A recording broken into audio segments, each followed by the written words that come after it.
Hello ನಮಸ್ಕಾರ ಎಲ್ಲರೂ ಹೇಗಿದ್ದೀರಾ? ಎಲ್ಲರೂ ತುಂಬ ಚೆನ್ನಾಗಿದ್ದೀರಾ ಅಂತ ಭಾವಿಸ್ತಾ ನಾವಿವತ್ತು ಇಂಡಿಯನ್ ನಾವೆಲ್ ಮಾರಿಟೈಮ್ ಮ್ಯೂಸಿಯಮಿಗೆ ಬಂದಿದ್ದೀವಿ. ಈ ಮ್ಯೂಸಿಯಂ ಬಗ್ಗೆ ಇತಿಹಾಸ ಏನು, ಹಾಗೆ ಇದರೊಳಗೆ ಏನೇನು ಒಳಗೊಂಡಿದೆ ಎಲ್ಲನೂ ಕೂಡ ಇವತ್ತು ತಿಳ್ಕೊಳ್ಳೋಣ ಬನ್ನಿ. ಈ ಮ್ಯಾರಿಟೈಮ್ ಮ್ಯೂಸಿಯಂ ಅನ್ನು ಪ್ರಸಿದ್ಧ ಶ್ರೀಮಂತ ಕಡಲ ಪ್ರದೇಶಗಳನ್ನು ಒಳಗೊಂಡಿದೆ ಅಂತ ಕೂಡ ಹೇಳ್ಬೋದು ನೋಡಿ. ಈ ಮ್ಯಾರಿಟೈಮ್ ಮ್ಯೂಸಿಯಂ ಕೊಚ್ಚಿಯ ಹೃದಯ ಭಾಗ ಅಂತ ಕೂಡ ಹೇಳ್ಬೋದು. ಹಾಗೆ ಈ ಮ್ಯೂಸಿಯಮನ್ನು 2011ರಲ್ಲಿ ಸ್ಥಾಪಿಸಲಾಯಿತು ಅಂತ ಕೂಡ ಇತಿಹಾಸ ಇದೆ.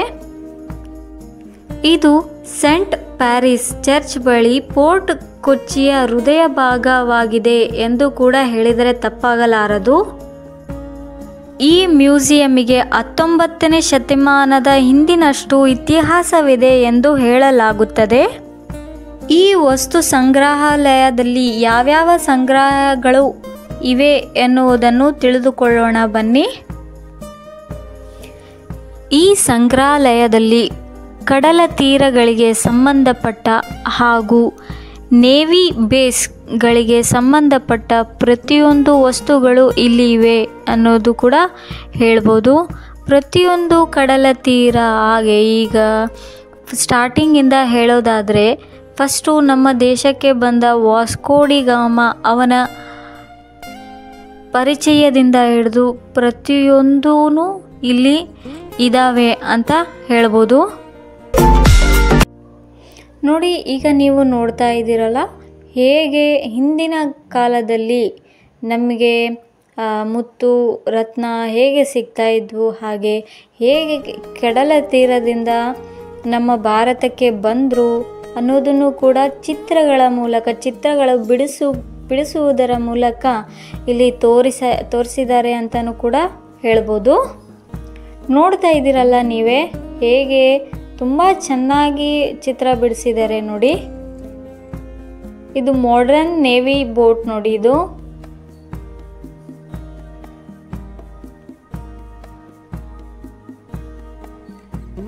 ನೋಡಿ, ಇಲ್ಲಿ ವಾಸ್ಕೋ ಡಿ ಗಾಮನ ಚಿತ್ರ ಕೂಡ ಇದೆ. ಇವನೇ ಫಸ್ಟ್ ಟೈಮ್ ನಮ್ಮ ಇಂಡಿಯಾಕ್ಕೆ ಕಡಲ ತೀರದ ರೂಟ್ ಅಂದರೆ ಸಿ ರೂಟ್ನ ಕಂಡುಹಿಡಿದಿದ್ದು ಇವನೇ ಅಂತ ಕೂಡ ಹೇಳ್ಬೋದು. ಇವನು ಕಡಲ ತೀರ ಸಿ ರೂಟ್ನ ಕಂಡುಹಿಡದೆ ಹೋಗಿದ್ರೆ ನಮ್ಮ ಇಂಡಿಯಾಕ್ಕೆ ಯಾವ ಪೋರ್ಚುಗೀಸ್ ಆಗಲಿ ಬ್ರಿಟಿಷರಾಗಲಿ ಯಾರೂ ಕೂಡ ಬರ್ತಾನೂ ಇದ್ದಿದ್ದಿಲ್ಲ. ಹಾಗೆ ನಮ್ಮ ಇಂಡಿಯಾ ಹೇಗಿರ್ತಿತ್ತೋ ಹಾಗೇ ಇರ್ತಾ ಇತ್ತು ಅಂತಲೂ ಕೂಡ ಹೇಳ್ಬೋದು ನೋಡಿ. ಹಿಸ್ಟ್ರಿ ಆಫ್ ಅಲ್ಲಿ ವಾಸ್ಕೋ ಡಿ ಗಾಮದ ಬಗ್ಗೆ ಹಿಸ್ಟ್ರಿ ಕೂಡ ಕೊಟ್ಟಿದ್ರು ನೋಡಿ.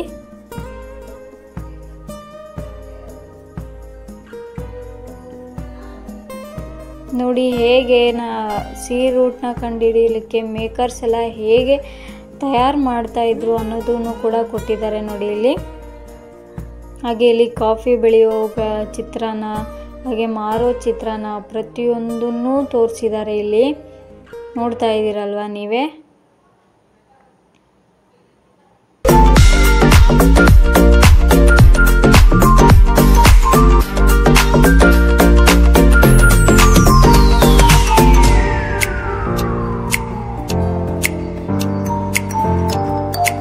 ಕೇರಳನೂ ಕೂಡ ಕಾಫಿ ನಾಡಿಗೆ ತುಂಬ ಪ್ರಸಿದ್ಧಿ ಅಂತಲೂ ಕೂಡ ಹೇಳ್ಬೋದು.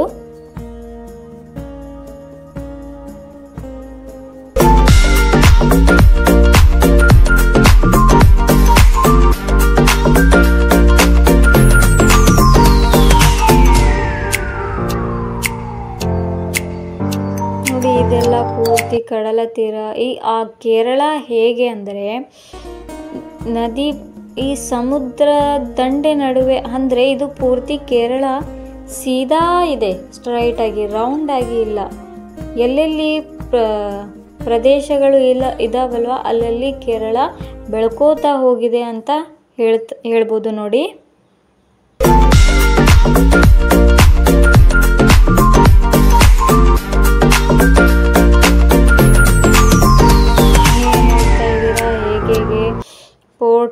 ಕೊಚ್ಚಿ ಬಗ್ಗೆನೂ ಹಾಗೆ ಇದು ಪ್ರಾಪರ್ ಇದು ಇರೋದು ಕೊಚ್ಚಿ ಒಳಗೆ ನೋಡಿ.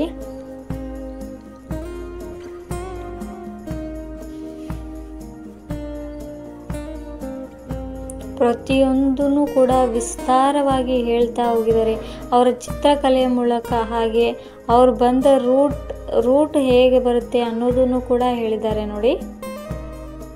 ಹಾಗೆ ನೋಡಿ ಆವಾಗಿನ ಸಿ ರೂಟ್ನಿಂದ ಪೋರ್ಚುಗೀಸರು ಹೇಗೆ ಬಂದರು ಅನ್ನೋದನ್ನು ಕೂಡ ಈ ಚಿತ್ರಗಳ ಮೂಲಕ ತೋರಿಸಿದ್ದಾರೆ ನೋಡಿ ಇಲ್ಲಿ. ನೋಡಿ ಈ ಗ್ರೀನ್ ಕಲರ್ ಏನು ಕಾಣ್ತಾ ಇದ್ದೀರಲ್ವ ನೀವು, ಹೀಗೇನೆ ಸೀದಾ ಕೇರಳ ಬೆಳ್ಕೋತಾ ಹೋಗಿದೆ ನೋಡಿ. ನೋಡಿ ಕೇರಳ ಮೇಲೇನೆ ನಮ್ಮ ಕರ್ನಾಟಕ ಇದೆ. ನೋಡ್ತಾ ಇದ್ದೀರಲ್ವಾ, ಈ ಥರ ನೇರವಾಗಿ ಹೋಗಿದೆ ನಮ್ಮ ಕೇರಳ.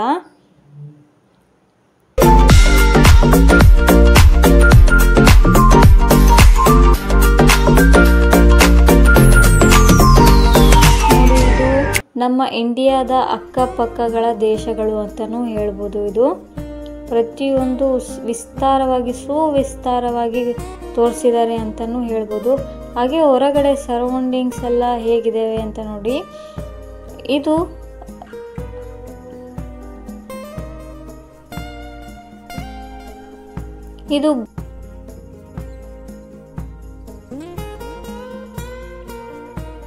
ಹಾಗೆ ಅದರ ಆ ಶಿಪ್ಪಿನ ಬ್ಲೂ ಪ್ರಿಂಟ್ ಟೈಪ್ ಇಲ್ಲಿ ಕೂಡಿಸಿದ್ದಾರೆ ನೋಡಿ. ಇದನ್ನ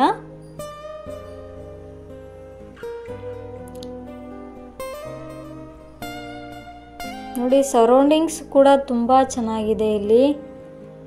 ಪ್ರತಿಯೊಂದು ಕಡೆನೂ ಗ್ರೀನರಿನೇ ಇದೆ ಇಲ್ಲಿ.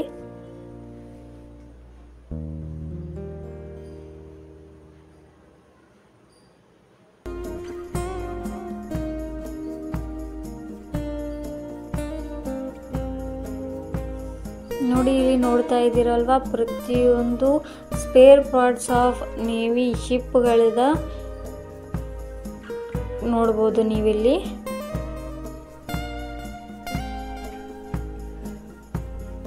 ವಿಕ್ರಾಂತ್ ಶಿಪ್ಪಿನ ಇನ್ಫಾರ್ಮೇಶನ್ ಕೊಟ್ಟಿದ್ದಾರೆ ನೋಡಿ. ಇದನ್ನ ಪೂರಾ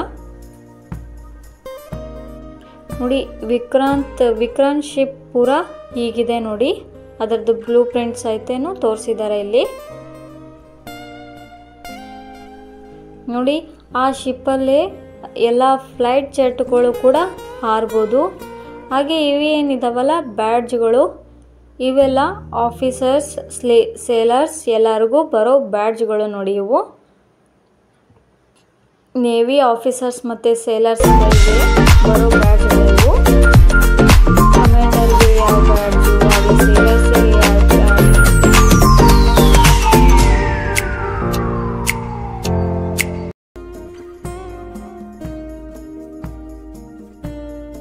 ಗುಣನು ರ್ಯಾಂಕ್ಸ್ ಮತ್ತು ಬ್ಯಾಡ್ಜ್ಗಳ ಪೂರಾನು ತೋರಿಸಿದ್ದಾರೆ ನೋಡಿ. ಇಲ್ಲಿ ನೋಡ್ತಾ ಇರ್ಬೋದು ನೀವೇ.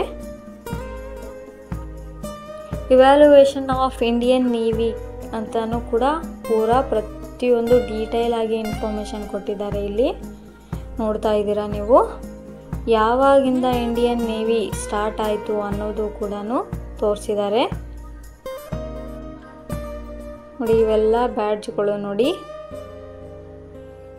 ಸಿಒಗೆ ಹಾಗೆ ಶಿಪ್ಪಲ್ಲಿರೋರಿಗೂ ಕೆಲವೊಂದು ಬೇರೆ ಬೇರೆ ಬ್ಯಾಡ್ಜ್ ಬರ್ತಾ ಇರ್ತವೆ ನೋಡಿ. MCPO, ರ್ಯಾಂಕ್ ಆ್ಯಂಡ್ ಬ್ಯಾಡ್ಜ್ ನೋಡಿ. ಇವೆಲ್ಲ ನೋಡಿ, ನೋಡ್ತಾ ಇದ್ದೀರಲ್ವಾ ನೋಡಿ. ಇದೆಲ್ಲ ಪೂರ್ತಿ ಇಂಡಿಯನ್ ನೇವಿದ ಹಿಸ್ಟ್ರಿ ಅಂತಾನು.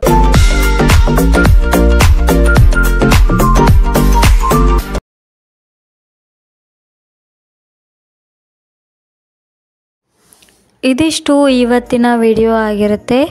ಇವತ್ತಿನ ಸಂಗ್ರಹಾಲಯದ ಬಗ್ಗೆ ಸಂಕ್ಷಿಪ್ತ ಮಾಹಿತಿ ನಿಮಗೆ ಸ್ವಲ್ಪನಾದರೂ ಇಷ್ಟ ಆದರೆ please like and share comment ಮಾಡಿ.